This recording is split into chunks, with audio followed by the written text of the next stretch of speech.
pastebėjau visų pirma kelionių metu, kai vaikai gebėdavo patys persiskaityti maisto patiekalus viešbuty, o tikrai didžiulis skirtumas prasidėjo, kai mano vyresnioji dukra pradėjo lankyti anglų kalbos pamokas mokykloje ir tenai aš supratau, kokį žinių ir įgūdžių sukauptą bagažą jinai jau turi. Lankydami Helen Doran mokyklą tikrai pastebėjau ant abiejų vaikų, kad jie drąsiau pradėjo naudoti anglų kalbą. Drąsiai užkalbina vaikus, kurie nekalba lietuviškai. Tikrai pastebėjom labai gražų progresą.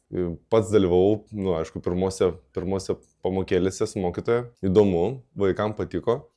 Paklausus vaiko, ar tikrai patiko, tai tiesiog vaikas 100% sakė, taip, norėčiau. Tai va, ir taip gavosi, kad mes jau 2 metai čia. Labiausiai patobulėjimas vaiko anglų kalboje matosi būtent bendraujant kitose šalyse arba su užsieniečiais, nes turim tokių pažįstamų ir jinai jaučiasi komfortabiliai su jais bendraudama, jinai gali atsakyti klausimus, žino žodžių daug ir kartais kaip šeimoje, kaip sakau, kai kalbamės tarpusavį angliškai su vyru, tai jinai jau supranta ir gali atsakyti. Labai smagu, kad vaikas jau prieš mokyklą irgi bus pasiruošęs, susipažinęs su kalba ir tas toks vystymasis tose pamokose matosi kiekvieną kartą, kai jinai laisvai gali kalbėti.